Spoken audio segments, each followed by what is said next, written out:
I want to thank you, Raphael, for your sermonette on gratitude. There are elements of that are interwoven inside my sermon for today, and so I'm just going to leave most of that out. So the title of my sermon today is The Value of a True Friend. The value of a true friend. We live in a world where, especially now, it's always been like that, but more so now, okay? So really have a friend is considered risky. I do not know how true this is, but I have seen videos and accounts of people who are supposed to be friends, and they invited themselves out for a function, and it seems that what they plotted to do was to actually sell off one of them to those who traffic in organ trafficking, or maybe what they call various rituals.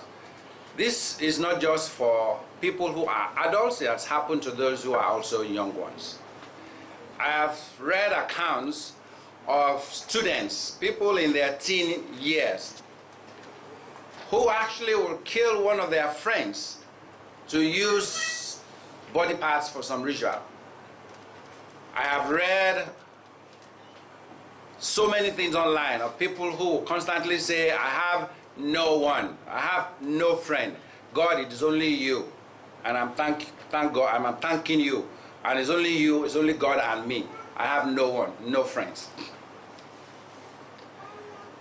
I have seen people talk about how dangerous it is to actually have friends. And I have seen people who will boast that they have no friend, that they trust no one, and they are comfortable and they are happy having no friend. And they rely only on no one except God. They rely on no one except God. And you know, they have reasons and some valid experiences to buttress this.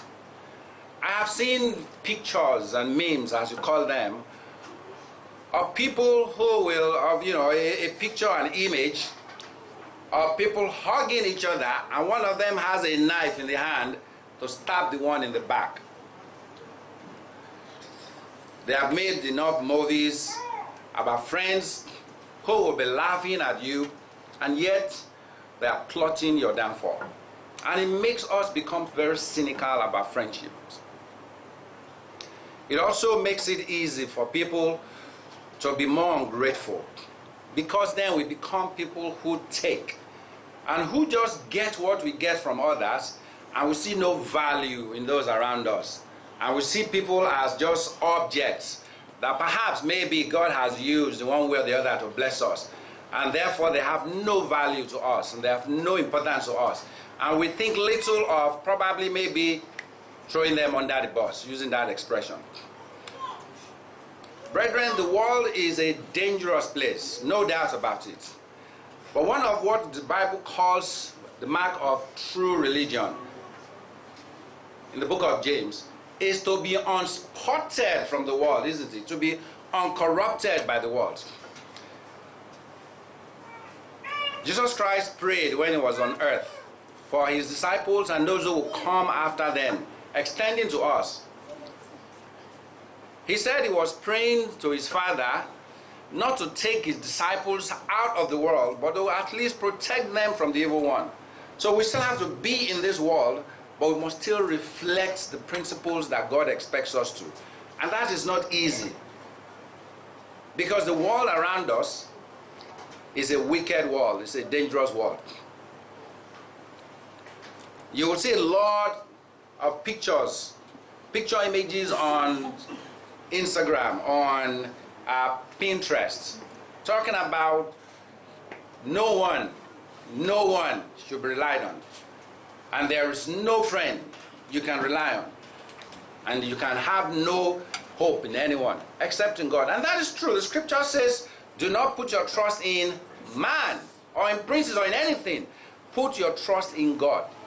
People take such statements to mean you cannot have someone that is a friend. I am not denying the fact that there are fake friends in this world. In fact, the Bible has a lot to write about fake friends. And yet the Bible also has a lot to write about true friends.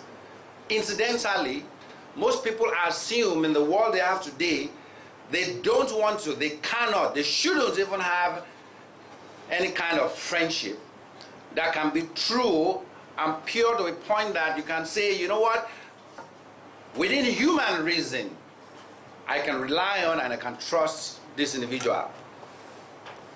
What's more important, frankly, is each of us making sure we are those kind of people, irrespective of what has happened around us. It would be very sad indeed for us to say, because of what we have experienced or what has happened around us, that reality that we have seen or experienced or read or heard corrupts the basic nature that God expects us to have as His children. The ability to be true friends and to also know that we can have true friendships. I want to share with you some human quotes about friendship first, okay? Some human quotes about friendship, and then we'll look at what the Bible also says concerning friendship. Then we're going to look at one example, frankly, perhaps the most notable and the most popular example of friendship, true friendship in the scriptures. And hoping we can have that, since the Bible says all these things are written down for us, to us, for whom the end of the age has come, to learn from, isn't it? Perhaps we can begin to work to make sure we ourselves can be a kind of friend like that. And we also are on the lookout and asking God to let us have and send to us those kind of friends that are like that. The first quote I want to share. Let me know, are you ready with that? The first one is Clarence McCartney. Is it on the screen? Is it on the screen? Yes. Clarence McCartney says, one cannot always choose his vocation or surroundings in the world, but you can choose your friends. You can't choose your vocation or your surroundings. How many people truly, not everyone that can do that. I wanted to be a medical doctor, you know. I wanted to study medicine. And then I went to do biochemistry. And then I wanted to open my own research laboratory and have a tissue culture lab. Doing research, clinical and medical research. What am I doing right now? Information technology. I know Raphael did mathematics, but I'm sure probably that's not what he wanted to do when he entered university. It's just like, that's what they gave me, let me enter. Sometimes you can't choose. Those who are able to choose, they are lucky and they are blessed, isn't it? But you know, most people are, they don't have that luxury. So we can't always choose our vocation or our son, but we can always choose our friends. It's something we choose to do. Another quote by a very famous Christian author and writer, Charles Spurgeon. Okay? He said, I would rather, this is a statement of strong conviction. And I know many people today in our modern day of materialism and cynicism may look at this guy as an idiot. Okay? We are less and less strong morally today than in the past. Charles Spurgeon said, I would rather be chained in a dungeon, in a prison underground. That's what a dungeon is. I would rather be chained in a dungeon, wrist to wrist, with a Christian, than to live forever with the wicked in the sunshine of happiness. Another man said this, Samuel Johnson. Samuel Johnson said, a man should keep his friendships in a state of constant repair. You know that nothing really is stagnant. If you put water in a container, people will often call it stagnant water if it's somewhere there on the ground and it's not moving, like a river or a sea or anything like or a stream. It's not stagnant. It may not be moving, but it's not stagnating. Because you are either improving or you are deteriorating, isn't it? If you have a clean piece of cloth and you leave it somewhere, clean, hang it there, come back in a couple of months or years. Is this going to be as neat as it is? It doesn't. I decided to wear this trouser today because I realized I haven't worn English in a while. And I brought it out inside the cupboard where it was. And I had to still dust a portion of some whitish stuff from it. So this guy said you must keep your friendships in a state of constant repair, which means that friendships require effort, isn't it? It requires work. And you must do enough constantly to always try to make sure your friendships is how you want it to be or how it's supposed to be. The man who has learned, by W. Borham, so the man who has learned to keep his friendships in perfect repair is a very wise workman indeed. A man who has learned to keep his friendships in perfect repair is a very wise workman indeed. Friendships do not improve. They don't get better when you just leave them like a piece of equipment that you don't touch. Even a vehicle that you pack brand new and you leave it there, after a while, if you are not constantly using it and checking it, the engine becomes stiff and it may not start. The battery will die. Several things will not work the way they're supposed to work. The same way with friendships. If we want to be alone, you know, people are just wicked. You know, people are so ungrateful. You know, people cannot be trusted. You cannot trust anyone because you have read accounts of how someone trusted someone and it turned out bad for them. You have seen movies or evidences, even experience possibly, of you trusting someone, relying on someone as a friend, and they stabbed you in the back, and they plotted against you and they wanted your downfall. And they said things behind you that you didn't know. They didn't know that you heard. And therefore you decided, I will never again trust anyone. People cannot be relied on. Therefore you swore or you swear off friendships. We are shooting ourselves in the foot. In fact, we are giving those individuals or that situation more power over us than they have any right to have over us. God expects us as individuals to have friends. And He can give us, and He can make us to be the kind of friends that are true friends. So I want to spend today to talk to us a little bit about what true friendship is, so that we, at the end of today, can begin to work to make ourselves true friends.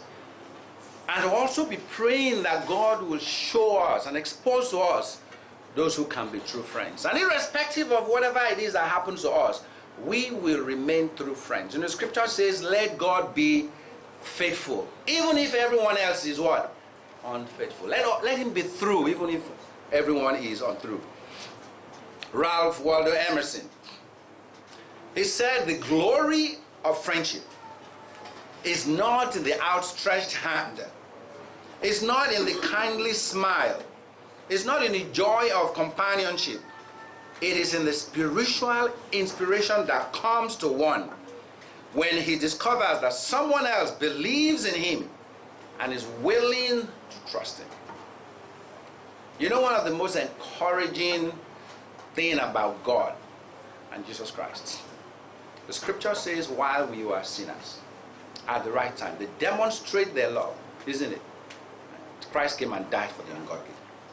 Knowing how weak we are, knowing that the heart of man is deceitful above all things and desperately wicked, God still believed that man is worthy, redeemable, if they give themselves to Him through His Spirit.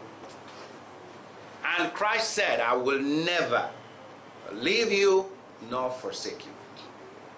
He said, even if your sins are as red as scarlet, I will make them as white as snow. The relationship God builds with us, that He wants to have with us, is a through one. And friendship is a mimic of what God expects us to have. You know how many people today moving around the world with a very cynical heart? Some time ago, Namdi talked about people whose hearts are becoming darkened, their conscience getting darkened, becoming hardened more or less. You know how many people's hearts have been hardened, scarred by what friends, quote, have done to them, that they will say, oh, I wish I had never met that person. I wish I had never been close to that person. I wish I had never said this to that person. I wish I had never done this for that person.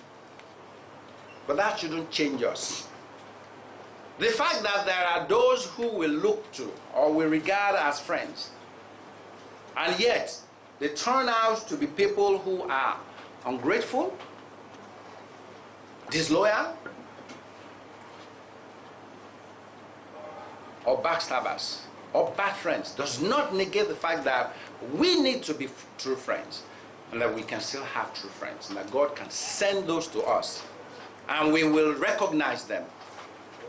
And we need to embrace that concept that indeed they are true friends and there are values to have from it. So insulate ourselves from opening ourselves, to insulate ourselves from opening ourselves to the value of true friendship is actually doing ourselves a great disservice. In ancient Greece, there was a city that is noted for its honey, the city of Heraclea.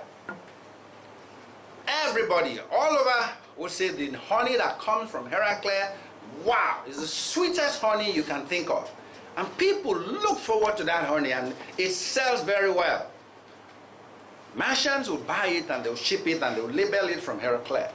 Even those who have fake honey or honey that is not from there will label their own like that so that they can sell. However, it took years before they found out that people who take that honey, they die quickly. It poisons them. And you know why the honey is so sweet? Because it contains poison. It has a chemical compound in it called aconites. Aconites mix with the honey.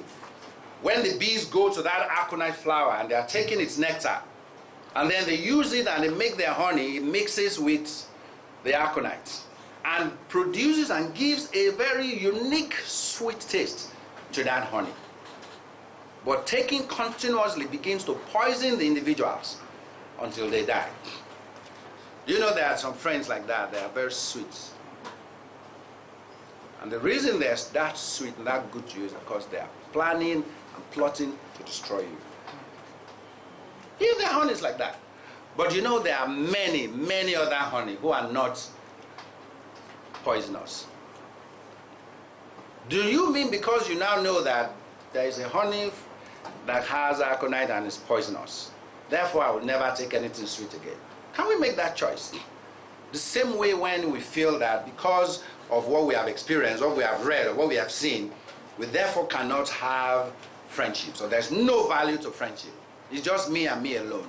And I've seen enough. During the week I saw quite a bit of it, where people will share these picture messages about the fact that I have no friend, I have no one, and I don't need anyone, just me and God.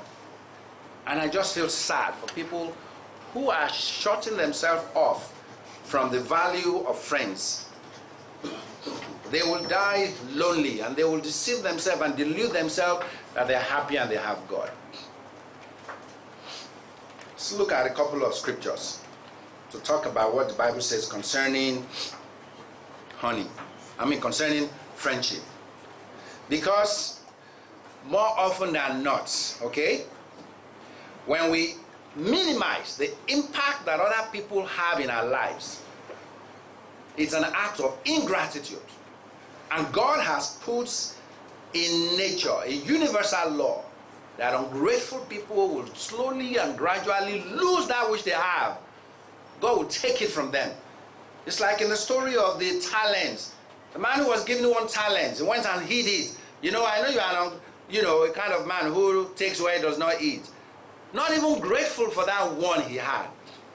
There is a natural law that God has put in place, that those who have little gratitude and minimize the impact of people and friends and others in their lives, that he begins to take away from them the blessings that they have received because of the impact of those people in their lives. Almost all our joys and almost all our sorrows can often be traced to friendships that we have heard with either the right or the wrong people. God hardly comes down from heaven to do anything for us, isn't it? He uses people. He uses people. And it's important we recognize the value of having good people around you. Most importantly, of you being a good friend to others and being a good friend to someone. Let's turn to John 15. John 15 as the first scripture. We're going to look at a couple of scriptures concerning friendships and what God says. John 15 from verse 13. From verse 13. Greater love has no one than this, than to lay down one's life for his friends. Okay, Jesus Christ said this. If you read from verse 12, you know what it said in verse 12? It said, this is my commandment, that you love one another as I have loved you. He didn't say, don't worry about anyone. As long as you love me with all your heart. Don't even allow yourself to be so involved with anyone, to get so connected with anyone, to feel so indebted to the point where you want to risk your life, to be so connected to someone that you want to risk your life for them. He didn't say so. He said, this is my commandment, that you love one another as I have loved you. Greater love has no one than this, than to lay down one's life for his friends. Than to lay down one's life for his friends. Then he said, you are my friends if you do whatever I command you. So if Jesus Christ expects us to have friends, obviously we should be looking forward to how we can be true friends and have true friends. And there's great value in this. Verse 15. Jesus said, no longer do I call you servants. For a servant does not know what his master is doing. This thing is a little bit somehow. But I have called you friends. For all things that I heard from my Father I have made known to you. It's interesting that the thing Jesus Christ was describing and opening up to his disciples, was he also discussing them in the presence of Judas?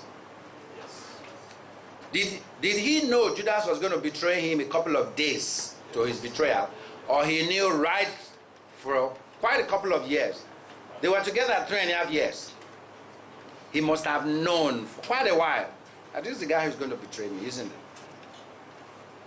Did he cease to act towards him like a good master, a good friend? No, he didn't. Did he treat himself differently from the way he treated the other ones? Let everyone be a liar. Let them be unfaithful, but let God always be faithful. Proverbs chapter 11, verse 13. Characteristics of both good and bad friends. And we need to be asking ourselves, how much of this do I have in me that marks me as either a good friend or a bad friend? Okay? God expects us to be friends to one another. He expects us to have one another as friends. And he expects us to be good friends to each other.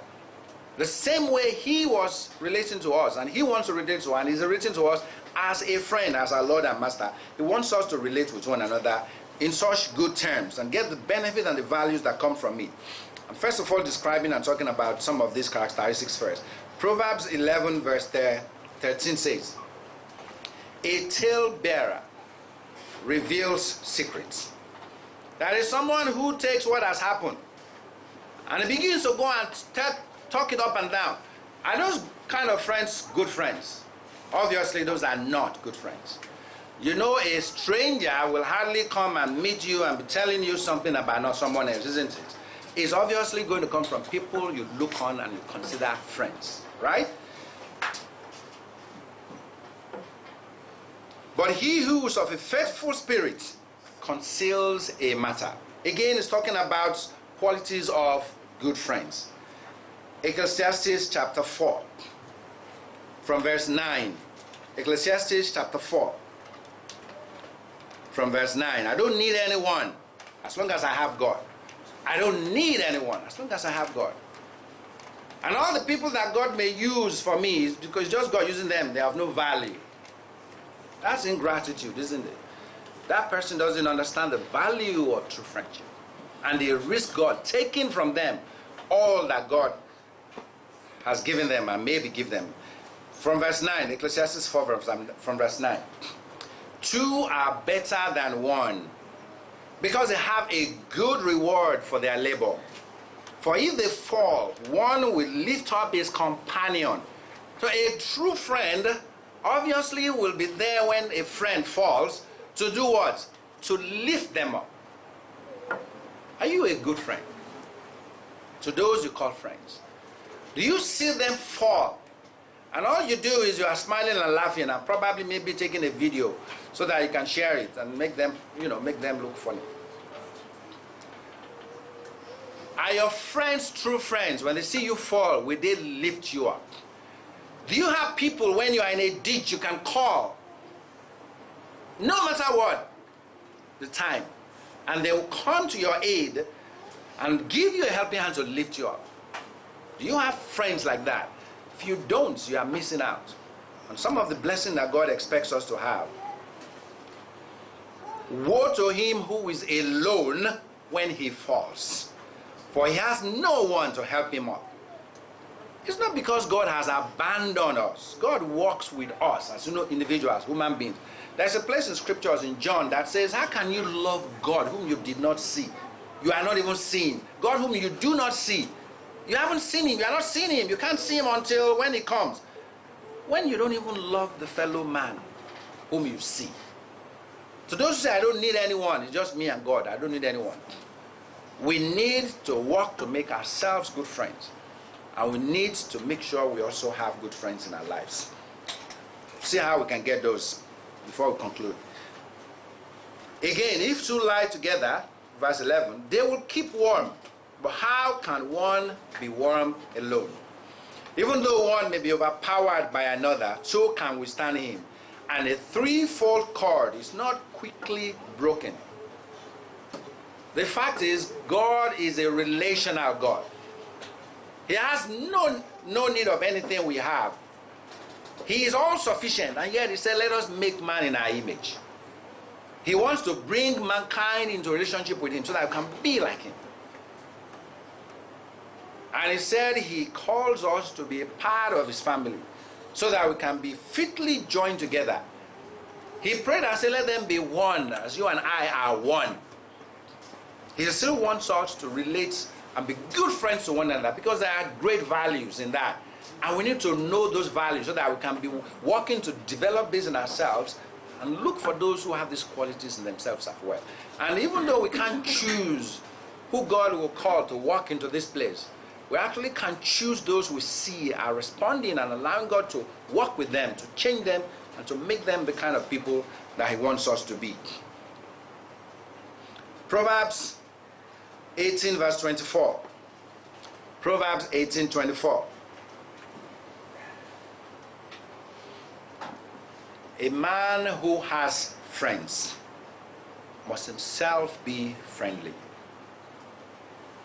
A man who has friends must himself be friendly. But there is a friend who sticks closer than a brother. This is implying that you don't have friends. I don't have anybody. Nobody likes me. Look inside. All these people, they don't like me. I don't have anybody here that's my friend. You should look inside. Perhaps that's because you yourself are not anybody's friends. You are not making yourself to be anybody's friends. A man who has friends must himself be friendly. And then he says, true friends are scarce. You can find a friend. Say there is a friend that sticks closer than a brother. It's like saying you may be blessed to find someone who is a friend. And they are closer to you. Very closer to you. More than even your own blood relation. So there is a value in having good friends, isn't it?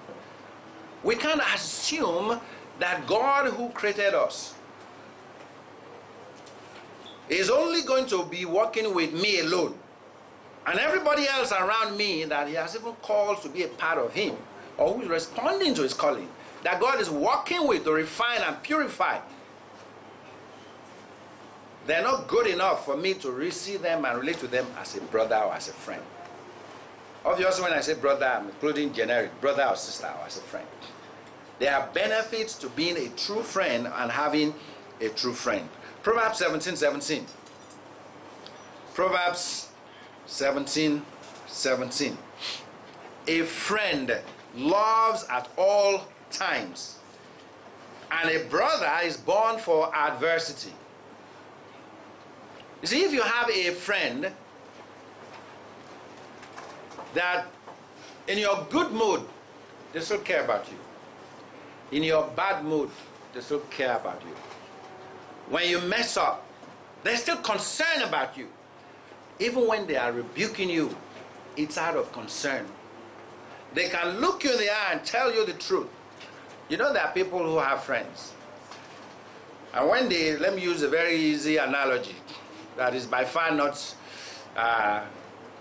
maybe not the norm.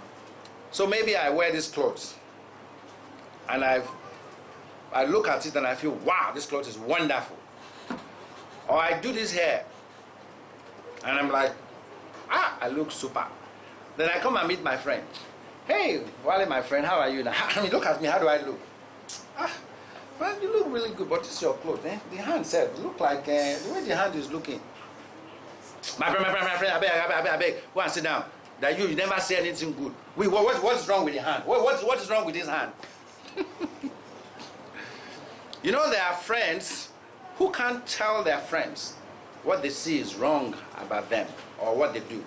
Because, you know, you tell them anything that comes across like a criticism. Like they say in Yoruba, they will spit up and use their eye to collect it. One to toss okay, one for Juba. What's it happen? What do you mean? Excuse me? If you can't tell your friends the truth, even though you know that they won't be happy to hear it from you, then you're not a good friend. And that person is not a good friend. You're not good friends. So a friend loves at all times. Even when you fall, even when you are covered in poop, your good friend's concern will be to clean you up out of that poop. Have you seen parents whose child is vomiting? And hey, he's vomiting, and they are pushing the child away. Hey, this child is vomiting. How many parents do that? They will carry the child, they let it vomit on their body. The concern is his welfare or her welfare, isn't it? True friends are like that. They will not cease to have your best interest at heart. And everything they do will never be to harm you or for your harm. Those are the values, some of the benefits, the blessings of being a true friend and having one. Are you like that? Are you only good to those you call friends as long as you think they are of benefit to you, or maybe when they are nice to you? If we're like that, then we are not true friends.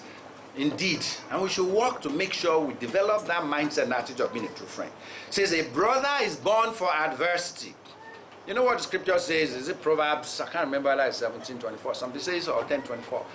If you faint or you lose heart in times of adversity, your strength is small. People who walk away from you, who show that they don't care and they are out to get you simply because of something you have done, are not good friends in the first place. And if you are like that, you are not a good friend in the first place.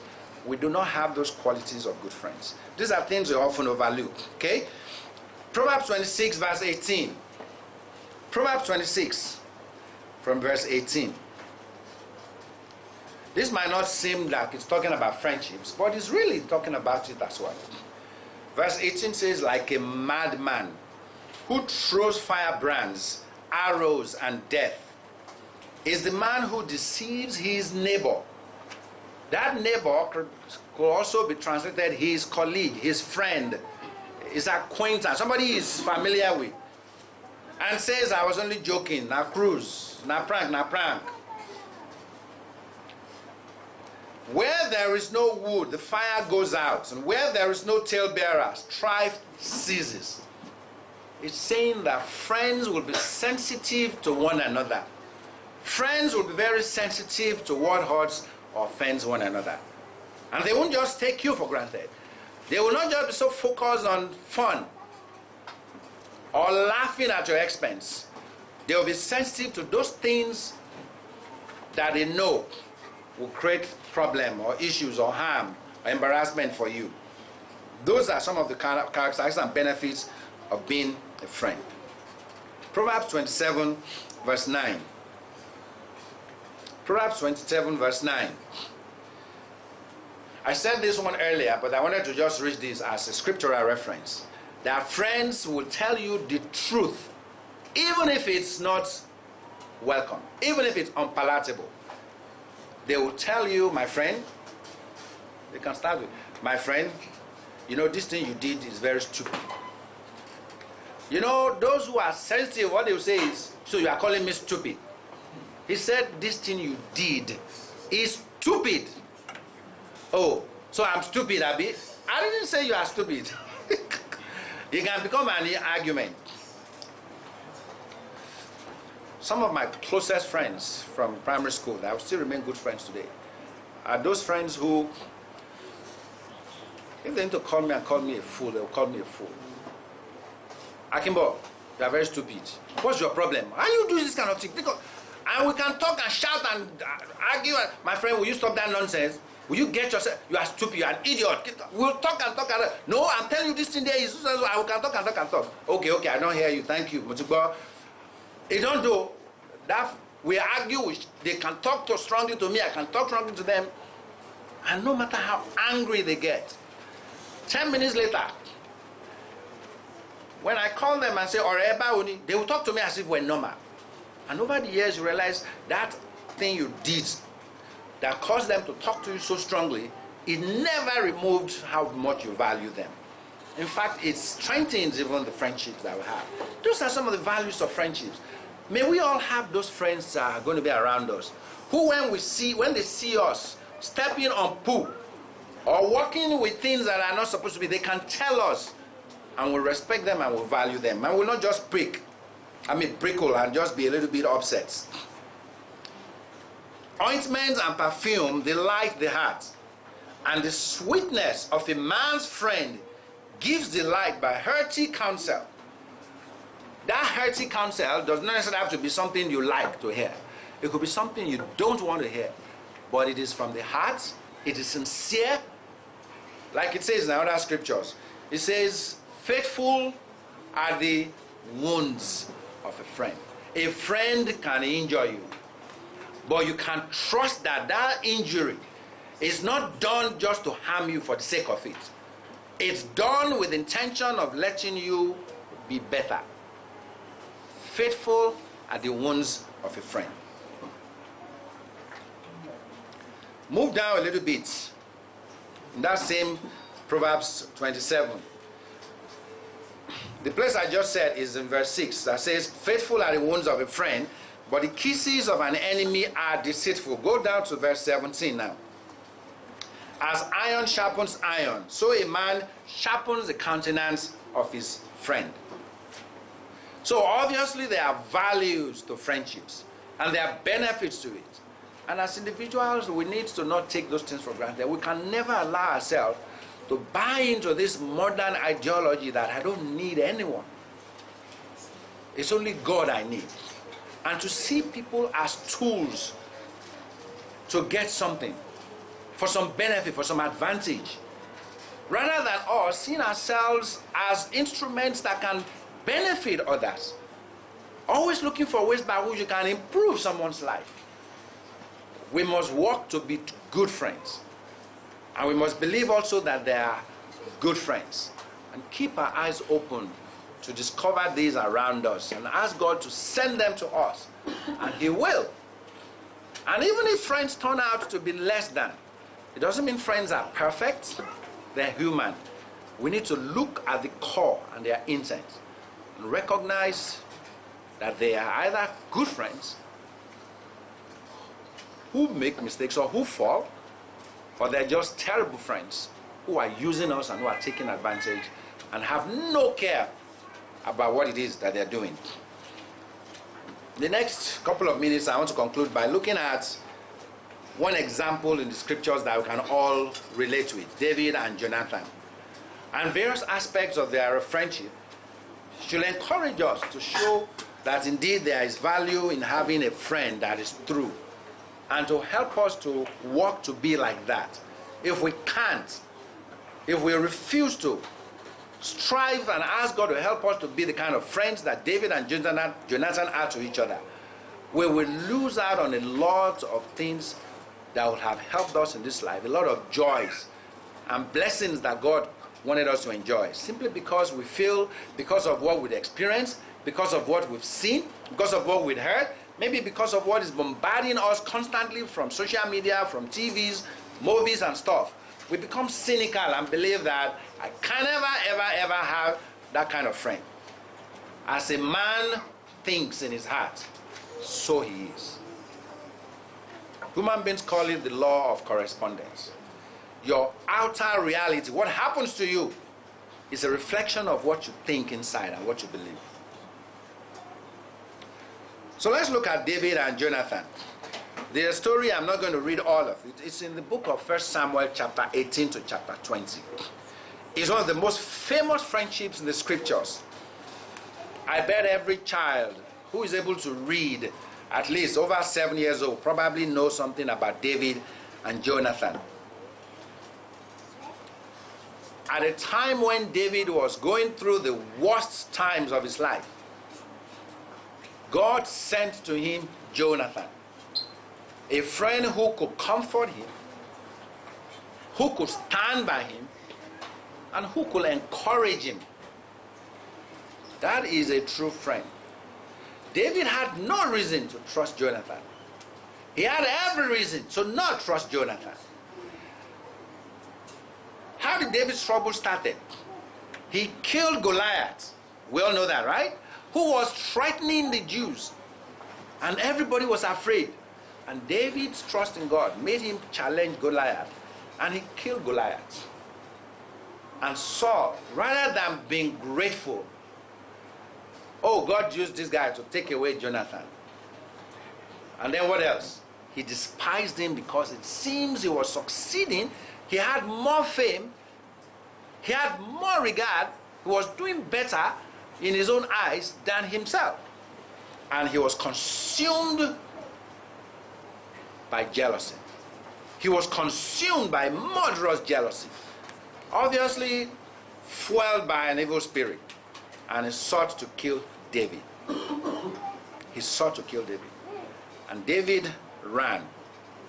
Let's look at what David wrote in 1 Samuel chapter 20 verse 3. 1 Samuel chapter 20 verse 3.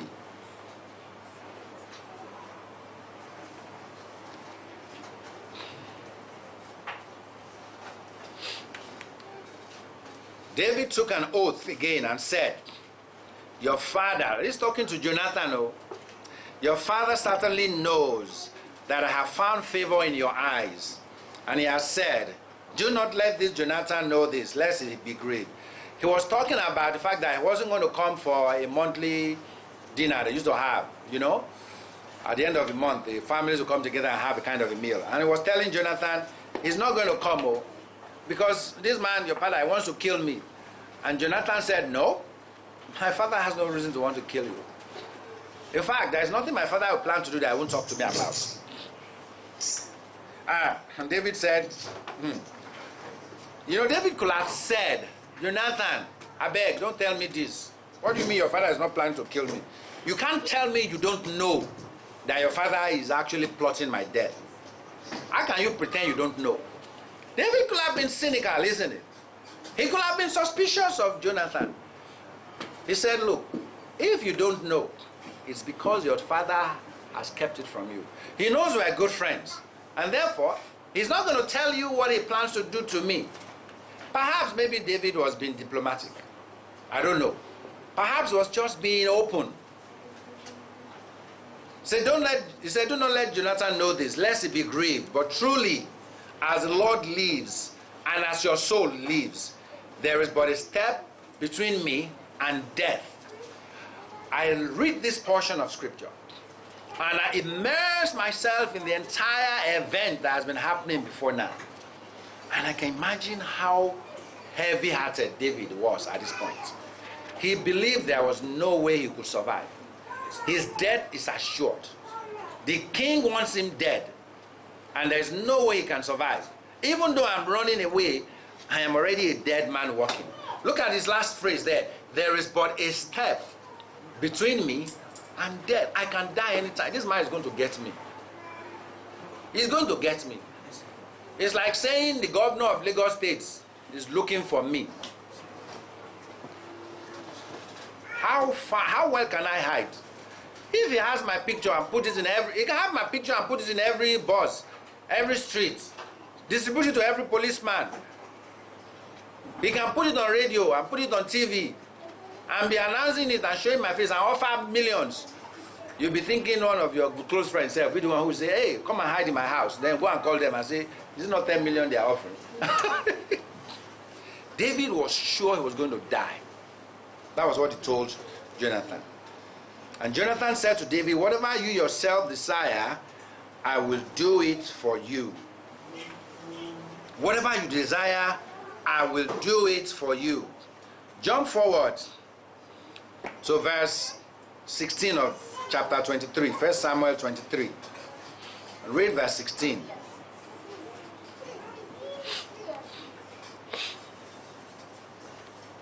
Jonathan decided to find a way to find out what the father's plan was. Now, Saul was king. And if he dies, who is going to become the next king? Jonathan.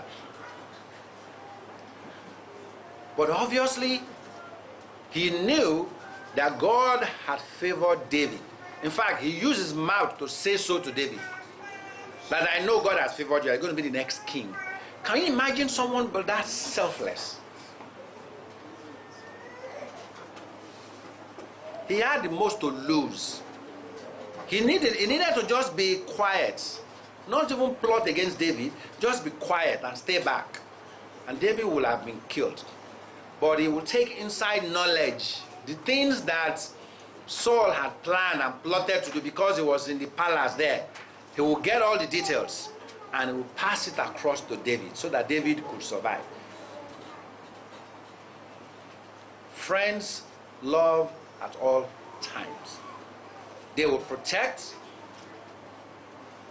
and they will support at all times. And friends don't need to do that only because you are blood. Obviously, they are not blood related, but there's a friend that sticks closer than a brother. Value of having a true friend. Verse 16. Jonathan, Saul's son, arose and went to David in the woods and strengthened his hand in God. So do you have a friend that will stand by you, even if it is to his or her own advantage? Can you be a friend like that? Who will swear to your heart and not change? Who will see someone doing well and obviously going to be higher and better than you, advancing further than you, and yet you will still encourage them and you still be a friend to them? Can you be a friend like that? If you can be a friend like that, God will send friends like that to you. Those are some of the values and benefits of being a true friend. But if we believe that those things cannot be, then we can never have those values and benefits in our lives. And God will not give us that which you do not believe in. Do you have a friend who will strengthen your hand in God? Or all your friends are those friends who will strengthen your hand in the things of the world? Maybe you can practice dance steps together. Not specifically talking to these youngsters, but I'm just saying some of the things that is common. That you can sit together and practice dance steps. Memorize the latest lyrics. Know the names of all the players of all the football clubs. Know the latest musicians and all their history and all their profile. This one, this lady here, she was born in this, she has married twice. This man called, he has married twice, or has not married, this one is still this. All the films they have mentioned. Do you have friends who can give you information that are just secular? Do you have friends who you can do swag with, slay with? Do you have friends also who can actually encourage you in the things of God? Do you have friends who can actually encourage you in the things of God? Who will strengthen your hand in godly things? If we don't have friends like that, we still are missing the benefit of a true and good friend. And if we're not the kind of friends like that, you see your friends doing things that are ungodly, and you just keep quiet and just, no big deal. And you say nothing. We are bad friends. We are not good friends in the way we should be. And we're depriving our friends of the benefit of good friends. Say he's strengthening his hand in God. Look at what he said in verse 17. Do not fear, for the hand of Saul, my father, for the hand of Saul, my father, shall not find you. You shall be king over Israel. Now this is Jonathan saying that to David. You will be king over Israel. He is the son of the current king and the heir apparent to the kingdom. But he recognized that this guy, Jonathan, was a warrior himself. Remember, he and his armor bearer went to the Philistines one time, right? Alone. I hope you remember that. To say, let's go among these people and we'll see whether God has given them to us. And he went to his armor bearer and they killed over 20 or so before the rest of the people came, when they saw confusion and they joined them. He was a known warrior himself. And he was well liked too among his people, because when David said that Saul said he was going to kill him because he took the tip of his dish and ate a piece of honey, the people, the army said, no, you can't. This guy helped us to have a strong, deliverance. I'm sure Wale agrees with me, right? Yes.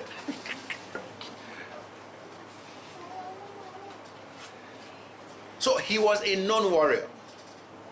And yet he recognized that God was blessing this person and is setting him up way more than him. And he did not let that bother him at all. May God give you friends that will be like Jonathan, who will be committed to your growth, who will not get jealous of your growth and your development, and rather will be strengthening your hand as you are growing, as you are developing. And may you be a friend that will be like that to others as well. You shall be king over Israel, and I shall be next to you. Even my father Saul knows that. So the two of them made a covenant before the Lord. And David stayed in the woods, and Jonathan went down to his house. David was dealing with 4 different relationships at that point, under great pressure. And Jonathan was a friend that was a true friend to him. He encouraged and strengthened his hand in God and supported him through and through. David was dealing with a relationship of submitting to Paul. He was king. He was king. David recognized that. And it was difficult to recognize that, okay, this man is king. I need to give him that respect, that submission to him as a king over the children of God. He was also in a relationship with Jonathan, the king's son. And that was the strongest relationship he had, to encourage him and to strengthen him. He had every reason to doubt, to be afraid, to be cynical. Oh, in those times, believe you me, children will kill their father to become king. Slaves will kill the king to become king. Brothers will kill brothers to become king. Those are not uncommon things. So it's not as if, oh, people are very trusting those times. No, taking a life in those times wasn't such a big deal. Go through the book of Judges and you see how, sometimes, atrocity, a lot of things they commit, So it wasn't as if it was an easy thing. It was the heart of David. Maybe that's why God said he was a man after his own heart. His core, his integrity inside him was the thing that was like the steering. Because when you are driving a car, It doesn't always go straight. Sometimes it moves this way, you turn it this way. You turn it this way. That is only possible when you already know where you are going. And David's core is in love with God and his will. And when he's going this way and he recognizes, oh, I'm veering off, that core is able to make him come back. David was being praised by the people. The third relationship he was dealing with, they were all praising him. He could have been proud. He could have entered his head. I have killed tens of thousands. Saul only thousands. He had to deal with how he relates with the people and that fame. He also had to deal with his desire to survive. And the relationship of dealing with his desire to survive and when he had opportunity.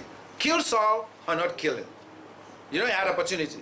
Say, no, this guy is the anointed of God. I'm not going to, far be it from me to raise my hands against, you know, God. 1 Samuel 18, verse 1. If you are a friend that can be like this, or you have a friend that is like this, you have a true friend. There are great values in it. 1 Samuel 18:1. When he had finished speaking to Saul. Now, when he had finished speaking to Saul, the soul, the heart, the core of Jonathan was knit to the soul of David. Jonathan says, it says the soul of Jonathan was knit. The word used is like when you take a chain mail. Those times when you want to go to war, they will take pieces of iron, pieces of metal, made into like circles, and they will fix them inside each other and weld them together. They're joined together, woven together, so they wear it over themselves like a piece of cloth, so that when they maybe sword or knives, it will not enter their body. Probably only an arrow can penetrate, or a direct thrust of the sword. Say the soul of Jonathan was knitted to the soul of David. They discovered their kindred spirit, and it says, and Jonathan loved him as his own soul. Jonathan will die for David if he needed to. Do you have anyone you willingly die for? The scriptures actually say we should love one another that much. To be willing to lay down our lives for one another. If we think I don't need anyone, it's only me and God. It's only God I will die for. When God is about to be killed, then I say, God, you're about to be killed, eh? Kill me, don't kill God. Kill me, don't kill God. For anybody else, I don't need anybody. I don't have any relationship with anybody else. We are missing the point. We can't let cynicism and the backstabbing, ungrateful attitudes of people around us in the world corrupt us. We can't let it happen to us. Okay? There was a time when Jonathan removed his cloth and his armor and gave it to David. Royal cloth. You know, David will go anywhere. People will recognize this is a royal cloth. They will give him that respect. Not only that, he even gave him his sword. He wanted him to be able to defend himself. Friends are willing to make sacrifices for one another. And that was what Jonathan did to David. And that is the value we take when we have friends who are true. And that is value we give when also we are true friends. We are willing to make sacrifices for one another. You know, there are so many others there are so many people who all they want in life is to look for what they can get from people. All their life they're looking for, can I get from this person? Can I get from this person? Can I get from this person? They're always looking for what advantage, one thing they can always get. Their life is a life of get. They will hardly ever want to give anything. They are constantly, I want to take. They will take from here, take from here, take from here, take from there. Those people do not even begin to understand. You see, all the people you are taking from might be giving you, but deep down they recognize you are selfish and you are not a good friend. And when they have a choice where the thing you want to take from them is not there for you to take at that point, they'll tell you they don't have.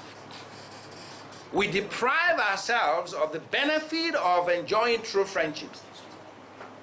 when we turn ourselves into almost near parasites, constantly always wanting to take, rather than always being willing to give.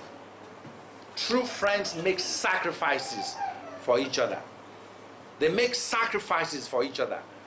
And you know, a sacrifice is something that you have, that you need, that is not enough, and yet you willingly choose to give it out in service or in use to someone else. And friends sacrifice for one another. Friends also will defend each other. They will stand by each other. They will protect each other. Those are some of the values we get from friends. So, brethren, what kind of friends are we? There are really very few people who have not known some form of betrayal or the other. Okay? There are very few people who have not known a false friend, somebody you trusted, you relied on, you opened up to. And at some point, they began to use what you have discussed with them, their interaction, their friendship, their openness, their access that they have to your personal life, and they use it against you. But guess what? How does that make you behave? Does it change you? Does it make you cynical? Does it make you be unwilling to make sacrifices for others? Does it change you from having the spirit or the attitude of David or of Jonathan? Does it change you from having the same spirit that Christ had for us? If we have opportunity to harm those people, will we do so? No, David didn't. And that's what made David such a great friend too. Are you trustworthy and steadfast in the midst of opposition, betrayal, and trouble? Can you still be nice, be good, look out for the interests of those around you, irrespective of what they have done? You are a true friend.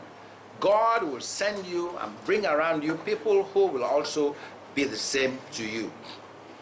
Is our friendship pure in its foundation? Do we always have the good interest of those who call friends at heart? Or are we just taking from people, leveraging the closeness we have to them so that we can just get and get?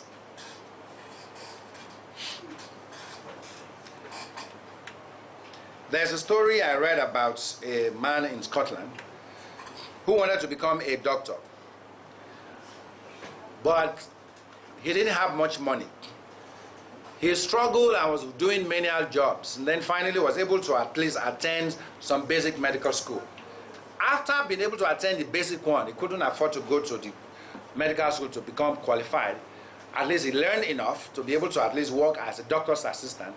They sent him to the poor part of town, Scotland, to work in a mine where there was a doctor's house where he takes care of the workers who work in that mine. It was in that place this man realized he had a flair for surgery, mending broken bones and removing splinters of stuff that has, entered people's body because of accidents. The doctor he was working under recognized that this young man has a steady hand, a good grasp of anatomy, and is able to visualize from what he has studied of the human body. He could perform surgery with such erring accuracy that he was saving people's lives and restoring people's limbs and health back. And that doctor started giving him more opportunity. He was a full-fledged doctor, but he recognized this guy was better than I am. And he continued to allow him to be working, to be doing more and more of the surgery, and it was getting better. And that guy became better and better and better. And that doctor recognized that this guy is really good. And the reputation of him began to soar in the medical circles because people were hearing of all the surgeries he was able to perform without complication. But see, they didn't know that it was his assistant that was doing the surgery. He knows. I mean, he knew then. The people who they did the surgery on, and a couple of the people there knew too. But you see, the larger community just said that man's clinic. Wow. You know what that man did? He recommended and pushed for that doctor to go to medical school and kept telling them this guy, yes, he doesn't have this qualification, doesn't have this experience, but he is good. And based on all of this, he deserved to be given a scholarship to develop his talents. And this man ended up going to that medical school. And he became a great surgeon. And he outstripped the one who sent him there. What if that man had felt threatened? What if he had felt jealous? God sent that man to that young man as a form of Jonathan to encourage him and to strengthen his hand, even though it was to his own detriment, so to say. But he was looking forward for his good. That is the kind of friends we need to be. That's the kind of person we need to be, a source of encouragement. And guess what? It was God who sent Jonathan to David at a time when David was going through one of his toughest trials. One of his toughest trials. So, you know, one of the things we need to do is each of us should look within ourselves and be asking ourselves, can I be a Jonathan to someone? Do you know how many Davids may be among us who may be struggling and running away from something, dealing with some pain, who thinks, you know what, I have no hope, who may think that things are at an end? Perhaps we can be a Jonathan to them, strengthen their hands in God and encourage them. Perhaps there may be those around us who will still have a gift, a talent, an ability, and we can help them to grow, to be better. Can we be the Jonathan to them? I want to conclude by having you look at this poem by Ella Wheeler Wilcox. Is it available? Ella Wheeler Wilcox. It's written in Old English, but I'm hoping we can understand it. Is it on the screen now? See, there are just two kinds of people on earth today. Two kinds of people on earth today. Two kinds of people, no more, I say. It's not the rich and the poor, for to count a man's wealth, you must first of all know the state of his conscience and health. That is, before you can say someone is rich, you must know the state of his conscience and his health. It is not the humble and the proud. No, for in life's little span, that is, in the little years we have to live, who puts on airs is not considered or counted a man. The proud and the arrogant, those are not men, okay? It is not the happy and the sad. For the swift counting years will bring each man his laughter and each man his tears. He says it's not the happy and the sad, because there are various times when some people will be happy and some people will be sad, okay? No, the two kinds of people on earth, I mean, are the people who lift and the people who lean. The people who lift and the people who lean, that is those who will rest. Wherever you go, you will find the world's masses are always divided in just these two classes. And oddly enough, you will find two. I win, there's only one lifter to 20 who lean. He's saying those who are lifters, those who lift people up, you might find one of them and there are about 20 people who are leaning on them. There are more people who want to get from others. There are more people who are looking for people to lean on than those people who are looking to people to lift up. That's what he's saying. So in which class, brethren, are you? I'm asking you as well here. Where do you belong? Are you easing the load of overtaxed lifters who toil down the road? Some people who have so much people leaning on them, constantly asking, wanting to get. Are you one of those who are doing your best to ease their load by being among those who are also lifters? Or are you a leaner who lets others bear your portion of labor and worry and care? If you are a lifter, you will understand the qualities of being a good friend, and you lift others up. Not oneself, not yourself. Lift others up, and God will lift you up. Or are you one of those who are constantly leaning on others, looking for people you can lean on? Brethren, God has blessed us with each other, and there's a purpose for it, and there's a goal for it.